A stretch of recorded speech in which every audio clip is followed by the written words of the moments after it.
Little Anna never gave up. Anna was only 5 years old when her world fell apart. Her parents, Clara and her husband, died in a tragic house fire while away on a business trip. The fire was caused by an electrical fault, and by the time help arrived, it was too late. Anna was left behind in the care of her nanny, too young to understand what death truly meant, only old enough to feel the deep, confusing absence of love. Clara had grown up in a small village alongside her older sister, Rose. Their family was poor but honest. Clara was always gentle, humble, and kind, ready to lend a helping hand to anyone in need. Rose, on the other hand, was rebellious and proud, often dissatisfied with the simple life they lived. One day, while walking together through the village, the sisters met a handsome young man. He came from a wealthy background, and it was clear he was different. Rose was immediately drawn to him, but his eyes followed Clara instead. No matter how hard Rose tried, his heart chose Clara. Months later, the young man returned to ask for Clara's hand in marriage. They married and moved to the city, where Clara and her husband built a successful life together. They established businesses and owned properties in Lagos and overseas. Despite her new life of comfort, Clara never forgot her sister. She often returned to the village with food, clothes, and gifts, always treating Rose with love and generosity. But nothing was ever enough for Rose. Rose eventually married a man from the village she had dated in her youth. They had 2 children, a boy and a girl, but tragedy struck again when her husband passed away, leaving her alone with the children. As the years passed, Rose's envy toward Clara grew deeper. In her heart, she believed that Clara was living the life that should have been hers. Clara later gave birth to a beautiful daughter, Anna. She was kind, gentle, and full of light. Clara and her husband adored her. Then came the fire.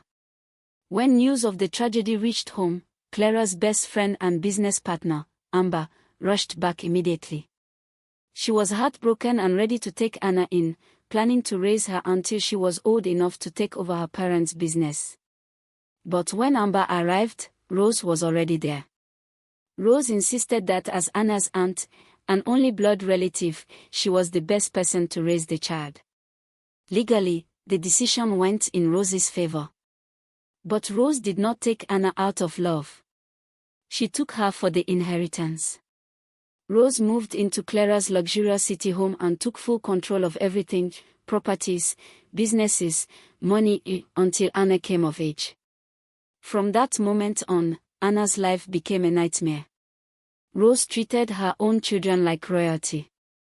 They attended the best schools, wore expensive clothes, and lived without limits. Anna, who was the same age as Rose's daughter, was treated like a servant. She was barely fed, forced to cook, clean, wash clothes, and run errands from morning until night. Instead of going to school, Anna sold fruits on the streets, even in the rain, crying out, "Fruits! Sweet fruits! Come and buy!" While Rose and her children shopped for luxury items, Anna walked barefoot with a basket on her head. Worse still, Rose constantly told Anna that she was the reason her parents died, that she brought bad luck into their lives. With no one to explain the truth, Anna grew up believing it. She carried guilt in her heart, clinging only to faint memories of her parents' smiles. A kind neighbor, a teacher, sometimes helped Anna in secret. After selling fruits, Anna would sit quietly and learn basic lessons. The woman knew the truth about Clara's death but feared getting involved. Still, she fed Anna when Rose refused and helped her save small amounts of money. When Anna finally asked Rose if she could go to school, Rose laughed. "You already eat my food and live in my house," she said. "Now you want me to waste money on school?" Anna was crushed. Years later, after relentless pleading and hard work, Rose finally allowed Anna to attend secondary school, late, believing she was already too far behind to succeed. She was wrong. Anna excelled. She studied in silence, worked in determination, and eventually gained admission into one of the best colleges. When she brought the news home, Rose was furious, not proud. When Anna asked for tuition, Rose refused. Anna returned to selling fruits, hiding her earnings with the neighbor until she had just enough to pay her fees. She graduated with honors. Still, Rose refused to let her leave the house or get a job. Anna spent 2 more years trapped, watching her cousins waste their lives while she scrubbed floors. One night, Anna decided she had suffered enough. With the little money she had saved, she packed her few clothes and left. She moved to a neighboring town, rented a small apartment, and found work as a hotel receptionist. That was where destiny found her again. One evening, a woman checked into the hotel and noticed Anna's sadness and her familiar face. That night, the woman couldn't sleep. The next morning, she returned to the front desk. Her name was Amber. When Amber heard Anna's full name and story, she broke down in tears. She explained everything: the fire, the inheritance, the businesses, and how Rose had stolen Anna's life. Amber took Anna away immediately. Legal documents were prepared. The truth was revealed. Anna moved to the United States, continued her education, and became one of the top lawyers in the country. Then, she returned. The businesses were reclaimed.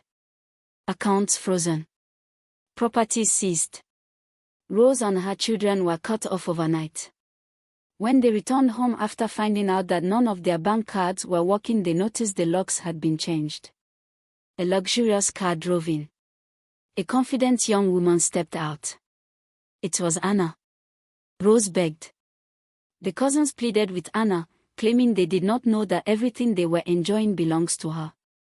Anna replied calmly, "You didn't have to know the truth to treat me with kindness." She sent them back to the village with nothing. Rose later suffered a mild heart attack but survived. The village learned the truth, and shame followed them everywhere. Anna rose higher. She managed her parents' legacy with integrity, built her own family, and healed from her past. She never forgot where she came from, but she never let it define her. Moral of the story: do good, and good will return to you. Evil may rise for a season, but truth always finds its way home. You feel like this story? Please like and share and subscribe.